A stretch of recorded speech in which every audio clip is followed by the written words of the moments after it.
Dios les bendiga, hermanos. Vamos al último tramo de esta reunión y espero que el Señor nos haya estado bendiciendo, ¿verdad? No quiero dejar pasar la oportunidad de tocar un elemento que es indispensable en la vida de un líder, sobre todo cuando vivimos tiempos críticos. Recuerden que un líder debe ser siempre un hombre solución. Cuando les digo un hombre solución, es un hombre solución, una mujer solución. Es cierto que uno no es Dios, pero si uno si alguien llega ante uno pidiéndole que uno le resuelva un problema, si uno no tiene el poder para hacerlo, por lo menos debe indicarle a la gente dónde está la solución. Si yo no tengo, pero te voy a decir dónde hay, ¿verdad? Entonces, en este tiempo, definitivamente hay cosas que debemos de cuidar. Y vamos a leer un texto, capítulo 18 del Evangelio de Mateo.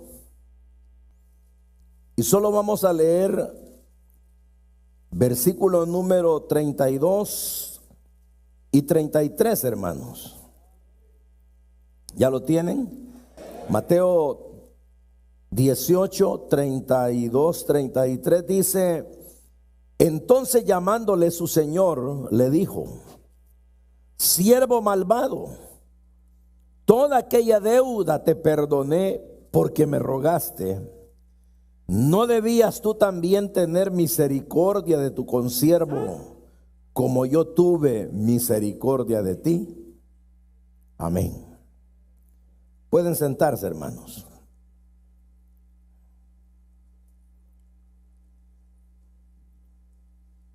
El interés, hermanos, de leer este pasaje, los que lo han leído saben exactamente de que aquí hubo una contradicción, ¿verdad? La contradicción es de que un hombre había recibido beneficios, el perdón de una deuda, pero él no quiso perdonar a quien a él le debía. Un día de estos, leyendo acerca de la cantidad de dinero que se debían, dice la palabra de Dios de que este hombre le debía 10,000 talentos. Y se dice de que si los talentos eran de oro, entonces él le debía casi 5 millones de dólares, 5,000 millones de dólares a quien le debía.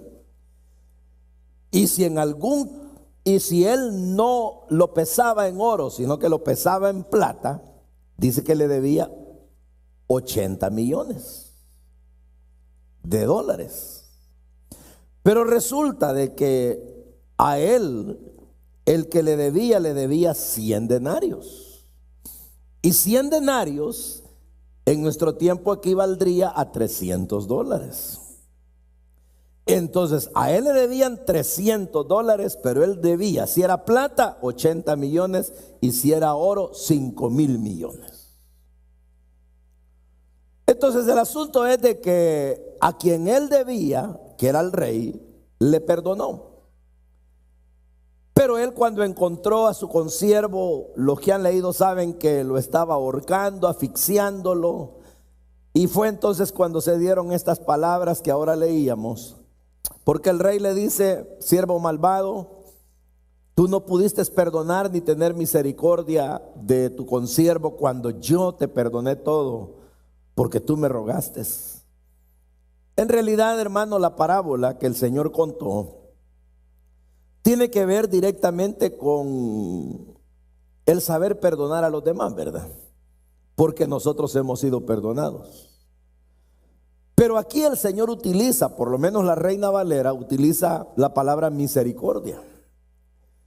Y ese es el enfoque que yo quiero darle esta tarde, en el sentido que el liderazgo ideal para todos los tiempos y más para hoy es un liderazgo que debe caracterizarse por la misericordia. Pero el punto que quiero tratar es de que ¿cómo entendemos la misericordia? Porque realmente, hermano, hablando de la perspectiva teológica, misericordia es como algo así como gracia. Pero si uno traduce la gracia a un contexto más común para poderlo entender, uno sabe que la gracia es un regalo y que se define como un regalo que normalmente las personas no merecemos, pero que lo recibimos. Entonces, cuando se habla de misericordia, uno entiende y dice, la misericordia es parecida, porque la misericordia es un favor que uno recibe, y es cierto. Y normalmente, aun cuando aquí dice lo pidió, pero se lo dieron, quiere decir que la gracia es un regalo que usted y yo no merecemos. La misericordia tiende a ser parecida, pero hay una connotación que si la pedimos, la podemos obtener. Mientras que aquello no lo pedimos y lo recibimos y no lo merecemos, esto lo pedimos. Porque dice aquí el Señor que el rey le dijo al hombre, me pediste y yo te lo di. Me dijiste que te perdonara la deuda y te la perdoné. Y entonces si yo te perdoné a ti, ¿por qué tú no pudiste tener misericordia de tu consiervo?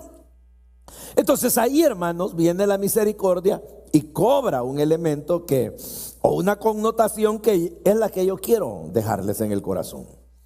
Y es que en realidad la misericordia sí es un favor que uno recibe.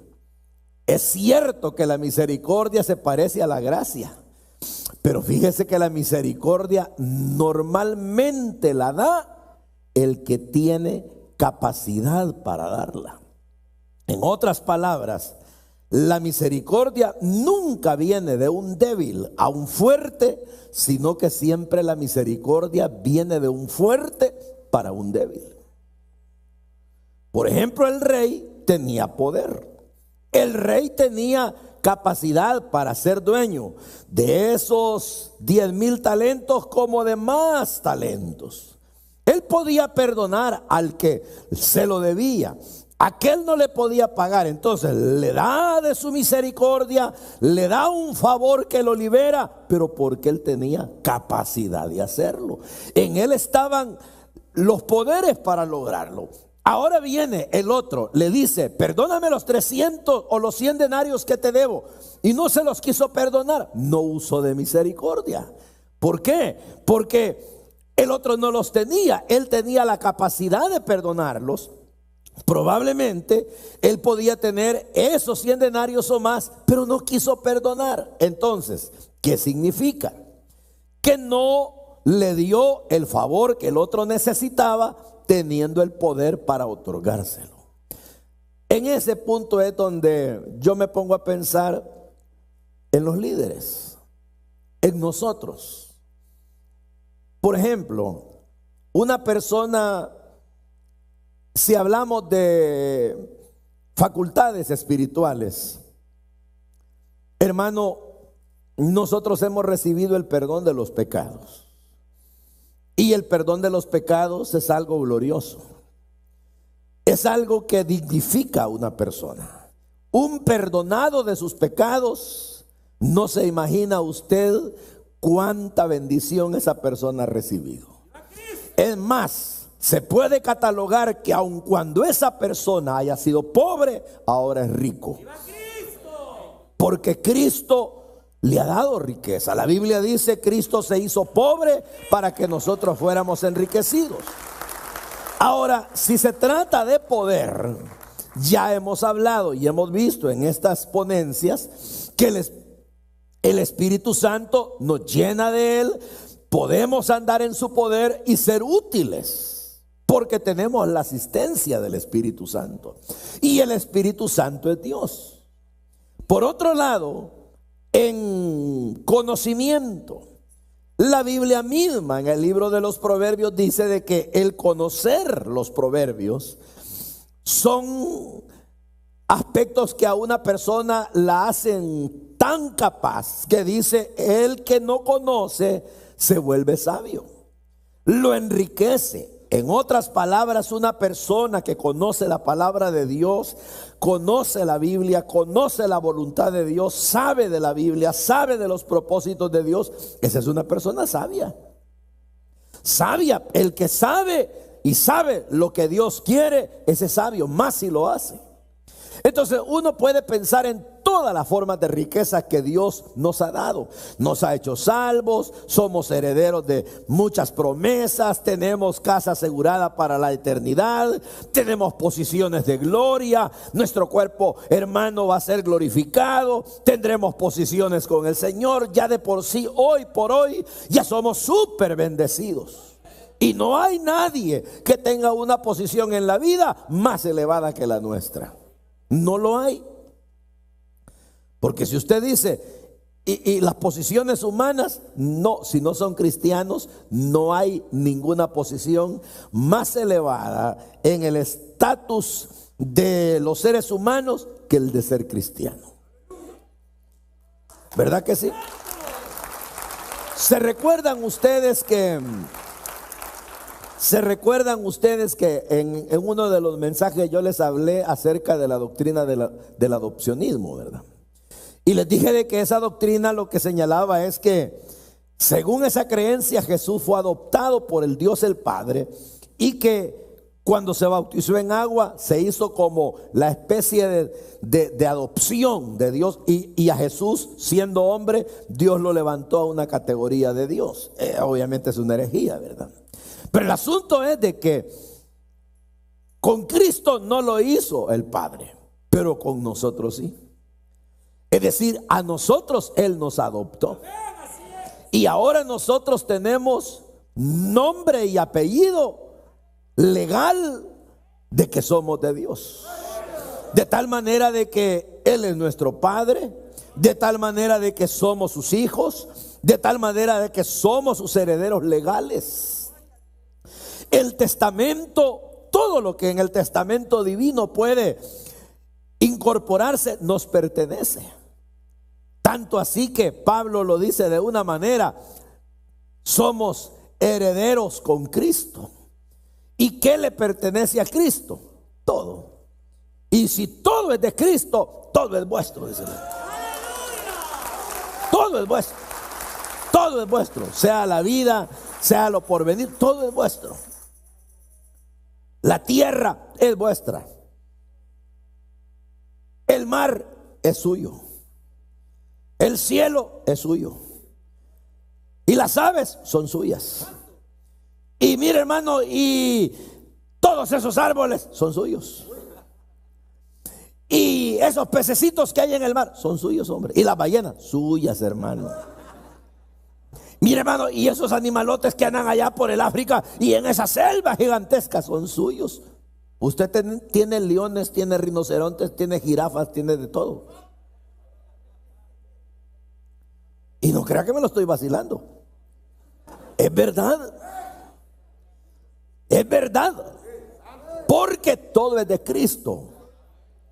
Todo es de Dios, todo es de Cristo y todo es de nosotros. Entonces vaya, tenemos poderes tales como la oración. Podemos orar. Y nadie más que nosotros tiene la facultad de decirle a Dios: Padre nuestro. Y nadie más tiene la facultad de ser asistido por ángeles sino usted. Y nadie más tiene la capacidad de tener la mente de Cristo sino usted.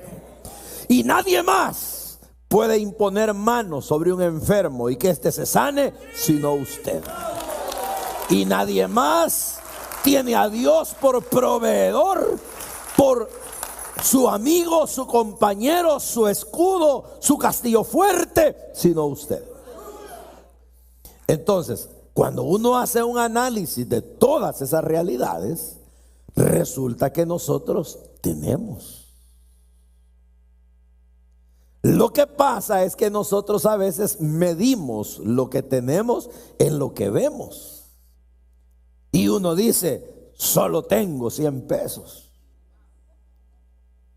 Y es cierto, ¿verdad? Tiene 100 pesos en físico. Pero eso es lo que sus ojos ven. Pero en fe usted puede tenerlo todo. Usted puede decir, es que mire hermano, no tengo casa. Es cierto, puede ser que no tenga una casa propia. Puede ser que esté rentando, pero usted es dueño de todas las casas del mundo y usted no lo sabe. O usted no lo ve. Usted es dueño de los grandes condominios. Bueno, eso es lo que a mí me enseña la Biblia, ¿no? Entonces, ¿qué ocurre? Pero ¿y por qué si yo soy el dueño no me voy a vivir ahí? Esa es otra cosa. Porque resulta que el sistema, el cosmos está organizado para que la gente tenga sus límites, en el sentido de que hay dinero de intercambio, se puede tener poder adquisitivo, etcétera, etcétera. Pero al final, hermano, para no quitarnos el sueño, resulta que toda la gente usa lo que es mío.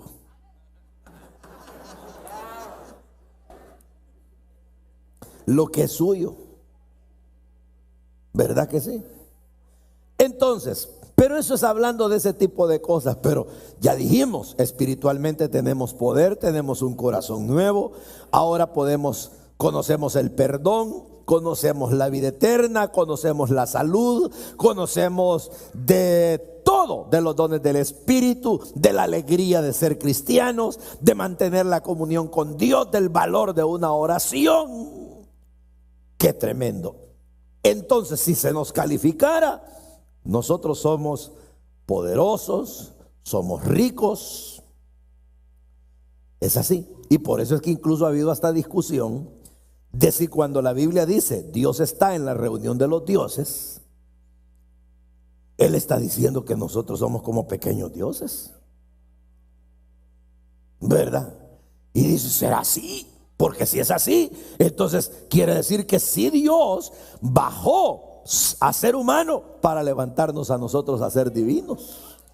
Y no que seamos, como le digo, dioses en el nivel de Cristo o del Padre, no, sino es que Dios ha compartido con nosotros, nos ha dado de lo suyo. Pero ahora bien, nos convierte entonces en una especie de linaje escogido, real sacerdocio, nación santa, pueblo adquirido por Dios, donde está Él con nosotros. Con solo dos que se reúnan, Él está en medio. Ojo. Entonces nosotros venimos, oiga pues, y levantamos la mirada, y al levantar la mirada, lo que hallamos es a un mundo pobre, a un mundo que no sabe que es pobre. Como cuando el Señor le escribió a la iglesia a través de Juan, y como ellos eran farmacéuticos, ¿verdad? Ellos tenían laboratorios para crear colirio, y como que se presumía el ser una gran ciudad y de mucho comercio, y la iglesia se había mundanalizado, materializado. Y viene el Señor y les dice, date cuenta que tú dices que eres rico, pero en realidad eres pobre. Entonces, el mundo así es. ¿Dónde fundamenta el rico su confianza? En sus riquezas.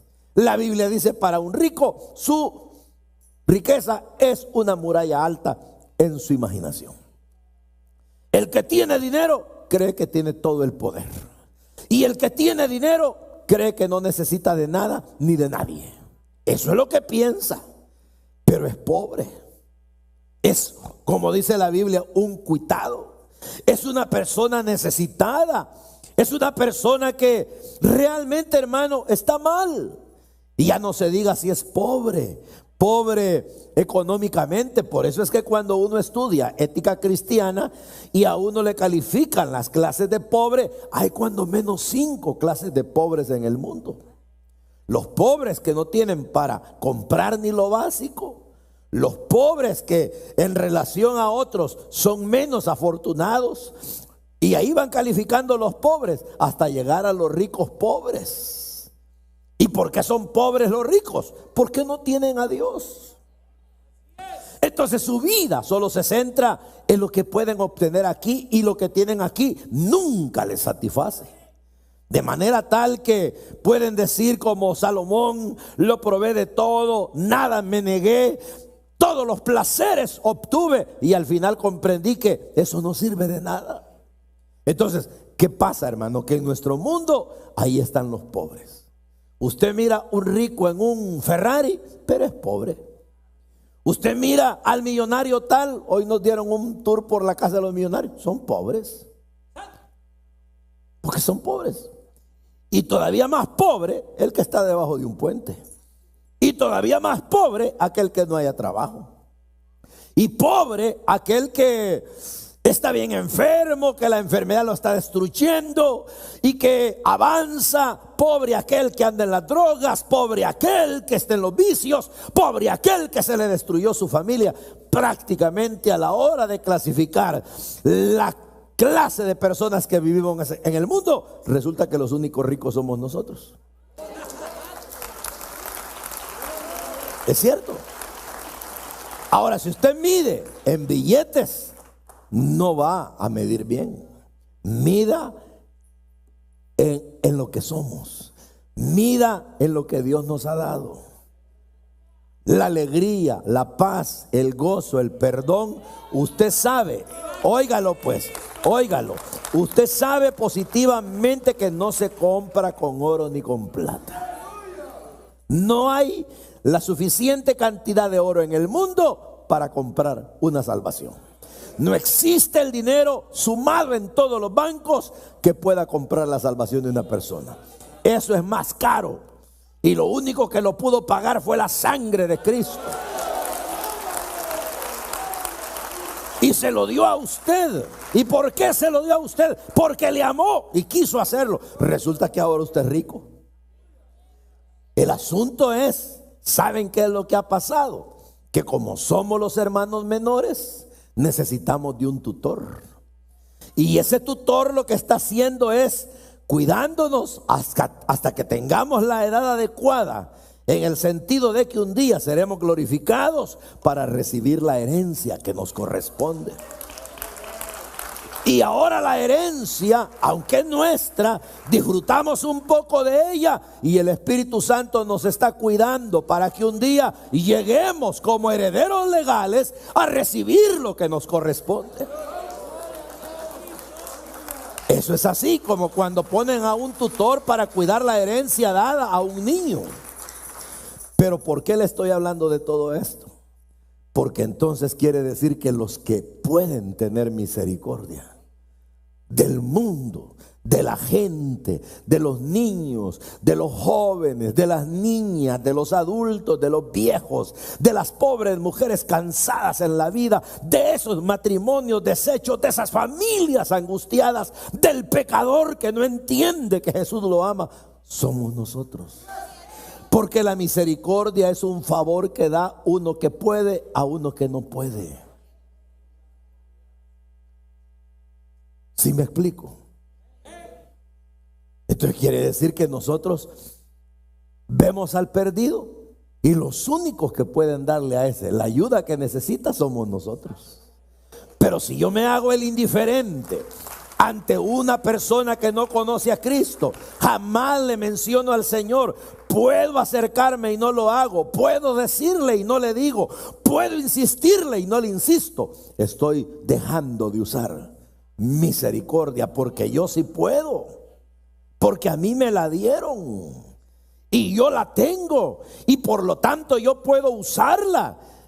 Dentro de lo que soy puedo usar misericordia. Y estoy hablando de la salvación. ¿Y qué tal, por ejemplo, de una ofensa? Hermano, nadie está mejor preparado en la vida para perdonar que un cristiano. Un cristiano es el que más capacitado está en la vida para perdonar cualquier ofensa y no poseer ningún resentimiento en el alma. Pero si a mí me ofendió mi hermano, me ofendió mi esposa, me ofendió mi hijo y yo he agarrado llave y no levanto a esa persona, como me decían los hermanos, no le levanto la disciplina, yo no estoy usando misericordia. Y ya no se diga, por ejemplo, cuando yo veo a una persona que necesita y a todas luces yo le puedo ayudar y no lo hago. Ustedes saben, hermano, que Por ejemplo, en la canción de Marcos Vidal, ¿verdad? Cuando él toma la parábola del buen samaritano y la traslada al contexto español, España pues. Y en la parábola del buen samaritano, Jesús tratando de enseñar que la gente comprendiera cómo hay que tener misericordia. Dijo, pasó el levita, el sacerdote, ninguno quiso, pero un samaritano, gente despreciada, ese le ayudó. Viene Marcos Vidal y lo pone en el contexto de España y dice, pasó el pastor, dijo, y peleando con la mujer iba, dijo. Pasó el músico, dijo, iba tan ocupado viendo el teclado y los 7 cables que no lo vio. Pero venía un gitano despeinado, dijo. Porque para los españoles allá, los gitanos son como la clase de personas despreciadas. Pero ese, dice, tuvo misericordia. Ojalá, dice él, el Señor volviera para enseñarnos ese tipo de cosas. Pero es que en realidad, si nosotros los hijos de Dios no asumimos nuestra responsabilidad de pudientes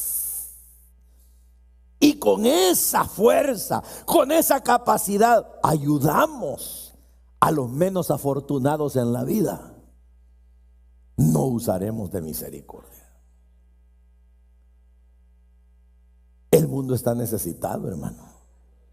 Usted y yo, sinceramente, nosotros estamos súper asegurados. Mire, si usted se muere ya, o yo me muero ya, no hay pérdida. No hay pérdida. ¿Usted cree que con morirse uno se acabó todo? No, ahí comienza lo bueno. Ahí comienza lo bueno. Mire usted, si uno, hablando entre otras cosas, cuando no era cristiano tenía algunos amigos, mire ahora que es cristiano, ¿cuántos amigos tiene?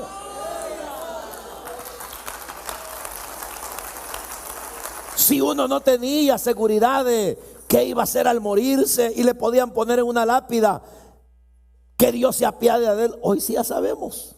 Ya sabemos qué es lo que hay, conocemos el futuro sin ser nosotros lectores de cartas, sin andar con una chibola de cristal.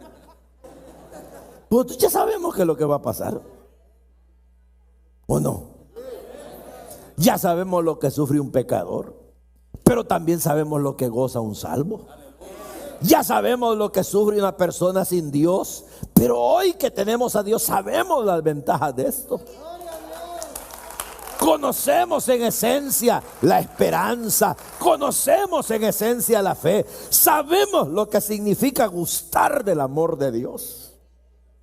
Pobre mundo, ¿verdad? Cuando no pueden, cuando para ellos una droga, un cigarro, una bebida, cualquier cosa para ellos es como una especie de estupefaciente que le quita el dolor momentáneo, pero luego viene el sufrimiento y se acuestan medio tranquilos y se levantan súper amargados. Y uno se acuesta, se despierta, vive, llega la noche, el fin de semana, el otro mes, el otro año, y no se le acaba la bendición.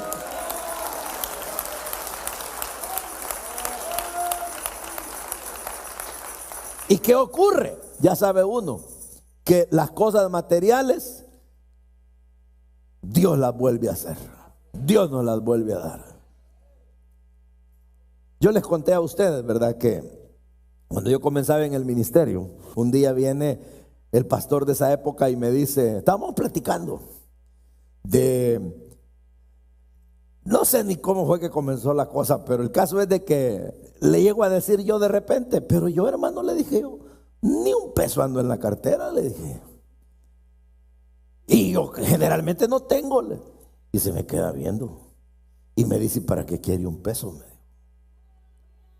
Pues sí, le digo yo, como estamos hablando de eso. No, me dijo, usted no necesita un peso. Usted necesita a Dios. Porque si usted tiene a Dios, lo tiene todo. Si usted cree que necesita un peso, pues tenga un peso y cuando ese peso ya no esté, se le acaba la vida. Pero si tiene a Dios jamás, y es cierto. A veces nos pasa con mi esposa. El dinero viene, va y uno sabe de que no se tiene que aferrar a él. Pero de repente vemos que hay y cuando menos sentimos, va, aquí ve el último. Ya. Pero mi esposa siempre me dice, no te preocupes, ya la va a volver a llenar el Señor. Y mire que es verdad. ¿Cómo? Pero la vuelve a llenar. Y volvemos, y se vuelve a acabar, pero se vuelve a llenar. Y entonces yo razono y digo, en realidad, hombre, a la larga sí que soy rico. ¿Por qué? Porque tengo, no, porque Dios me da. Y porque hasta este día he sido justo, he envejecido y no he mendigado pan. Y cuando miro a mi alrededor me doy cuenta que no hay justo desamparado que Dios abandone. Dios los cuida, Dios los ayuda, Dios los bendice. Y hasta el hermanito más olvidado y que se cree pobrecito, siempre tiene. Y uno llega a veces a la casita más humilde, donde está la viejecita que uno dice es la hermanita tal pobrecita. Pero de repente esa viejita sale hasta con agüita caliente y un café. Y dice, bebamos café, pastor. Porque Dios no la olvida. Pero, ¿y el mundo, hermano? El mundo. En realidad se necesita de gente misericordiosa. No podemos olvidar al pecador, busquémoslo. No podemos al hermano que se debilitó o al que se entregó y luego cayó, abandonarlo, echarle tierra y decir, ya no te busco, allá tú. No, yo les he contado a ustedes mi error, ¿verdad? Pero mi error en el principio, yo era de esos un poco tercos. Y un día viene un muchacho que amábamos mucho y me dice, le hablamos de Cristo, su familia católica, pero él quería del Señor. Y le digo yo, vamos a la iglesia. Mi esposa lo invitó también y fuimos. Y era un culto de doctrina y se entregó a Cristo. A los días se oró por el bautismo con el Espíritu Santo y él me dice, ya voy a venir, ¿oíste? Me dijo. ¿Y a dónde vas? Le digo yo. Allá al frente, me dijo, que el Señor me llene con su Espíritu y que se va y que venía hablando en lenguas. Y yo, wow, y este tipo decía yo.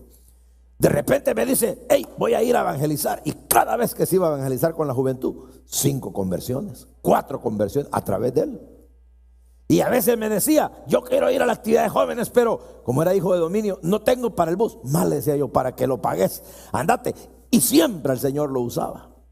En una de esas, fíjese cómo es uno de tonto, ¿verdad? Y viene y me dice, fíjate, me dice que yo quiero ser militar. Y como era la época de la guerra, mi concepto era que eso era del diablo, ¿verdad? Y vengo yo y le digo, bien dicen que el perro vuelve a su vómito. Mire qué misericordia, hermano.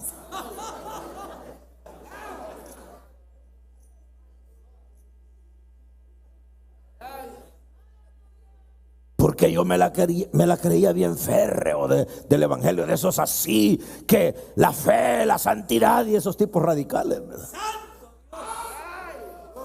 ¿Y qué cree que hice, hermano?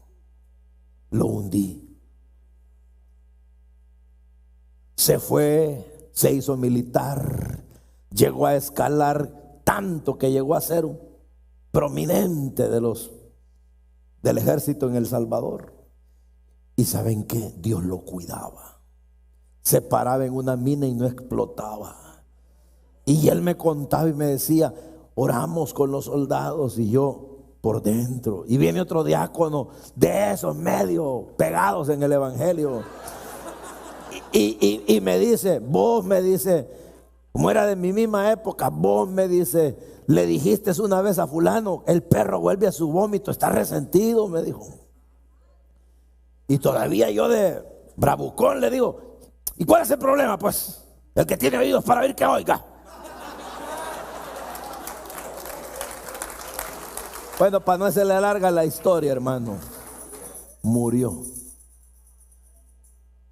Pero antes de morir, me pidió que fuera a verlo. Él ya se había reconciliado con el Señor. Oré por él. Me sentí tan miserable, porque yo dije, toda la vida este me estimó. Toda la vida me vio como un referente, como un hombre de Dios, y yo no tuve misericordia. Yo fui con él pesado. Así de pesado fui con gente que yo miraba que de repente me decían, hermano, no estamos congregándonos, y venía yo y sacaba la espada y lo golpeaba y el látigo y los hundía.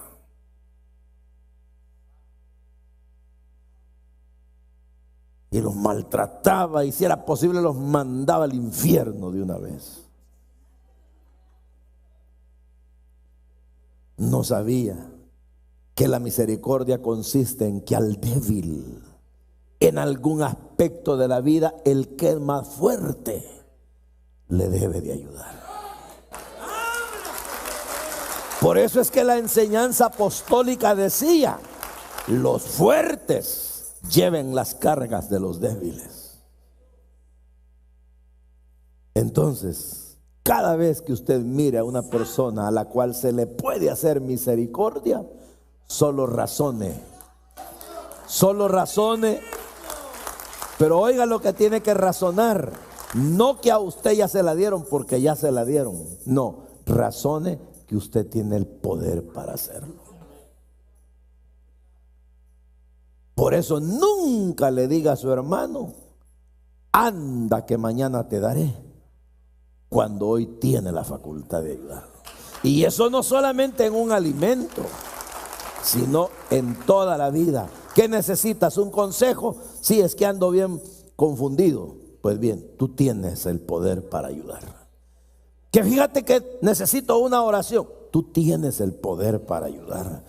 Que está perdido y fíjese que hasta cree que cosas de Cristo que son bien extrañas. Yo te puedo ayudar, porque usted tiene el poder para hacerlo. Porque la misericordia eso es, que uno que puede da al que no puede. Increíble, ¿verdad, hermano? Es increíble. ¿Eso es misericordia? Sí, eso es. Te doy porque puedo. Ahora, ¿quiere decir que uno que no puede, cómo va a tener misericordia de otro? Probablemente. Pero todos, en alguna medida, siendo creyentes, podemos. ¿Ves que a veces uno dice, yo le quisiera ayudar al hermano con unos 5 pesos, pero no puedo, hermano? ¿Y cuánto tienes? Tengo 10. Pues dale 5, hombre. Porque si tienes 10 puedes. No le des 5, pues dale 2. Pero puedes. Porque siempre uno tiene un poquito más que otro. Cuando yo miro para arriba y miro a los que pueden más que yo no puedo tener misericordia de ellos, porque en alguna medida soy débil en relación a ellos. Ellos pueden ser misericordiosos conmigo. Pero cuando yo miro para abajo, yo miro a los que son más débiles que yo. Entonces con ellos puedo tener misericordia. El rey tuvo misericordia con el de 10,000. El de 10,000 debía tener misericordia con el de 100. ¿Cierto? Esa es la vida del siervo de Dios. Esa es la vida del creyente. Esa es la vida de un liderazgo que quiere sacar al mundo de la crisis. ¿Está bien? Ya no les digo más porque no me va a quedar nada para el otro año si el Señor nos da la vida. Pero hermanos, francamente, lo que les digo a ustedes me lo digo a mí mismo. Y la realidad es que son consejos sencillos, pero que son la esencia de la vida. Yo le decía al hermano Salvador, uno A veces de repente haciendo esto uno siente como que si en realidad es como un padre cuando se pone a decirle a los hijos: hijos, no vengan noche. Fíjense, hijos, con quienes salen. Fíjense con lo que hablan. Si alguien los invita en la calle, tengan cuidado de las amistades. Y ahí se la pasa al padre, la madre, aconsejando a los hijos, ¿verdad? Y los hijos son exitosos cuando, como dice el proverbista, escuchan el consejo de los padres. Entonces, estas reuniones, esos son, hermano. No son predicaciones para que a uno lo arrastren para un lado y para otro, ¿verdad? Y lo manden todo raspado para su ciudad. No, ¿sabe qué son? Consejos. Consejos. Para que los vayamos a poner en práctica. Y usted se va a demostrar a usted mismo que entendió lo que hablamos si lo pone a funcionar.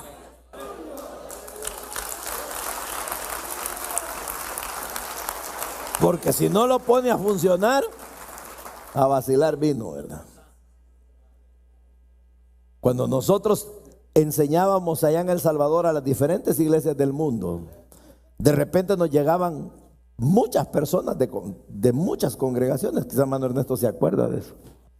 Pero había gente, hermano, que llegaba a aprovechar, a sentarse, a aprender. Pero habían muchos que hasta nos llamaban, fíjese, y nos decían: pastores, vamos a llegar a una representación de este país de tantos. Ajá, pero ¿nos pueden dar dónde dormir? Sí. ¿Y nos pueden dar la alimentación? Sí. Vénganse. Y nosotros hacíamos todo el esfuerzo. Pero ¿a qué cree que llegaban? Andar buscando. Yo me acuerdo de unos que se iban, que pedían que los llevaran a las tiendas en plenas plenarias, porque querían ir a comprar perfumes, zapatos. Y otros se quedaban a descansar, se iban a bañar.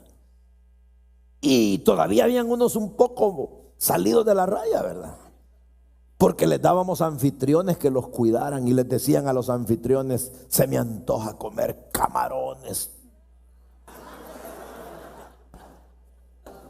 Y de repente que le decían: mañana hamburguesas. Y los anfitriones se las daban.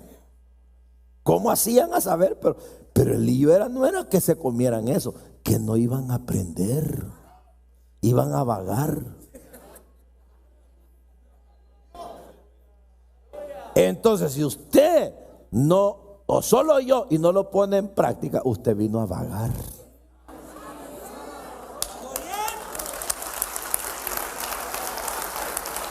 O yo. Así que vámonos ya de aquí.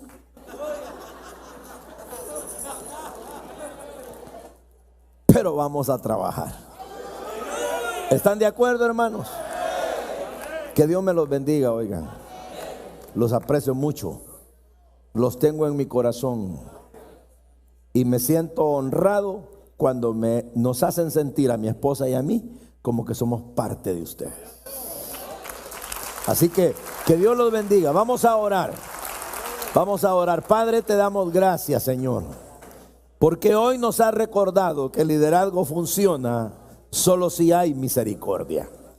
Tú dijiste: aprended que misericordia quiero y no sacrificio. Ayúdanos a ser misericordiosos.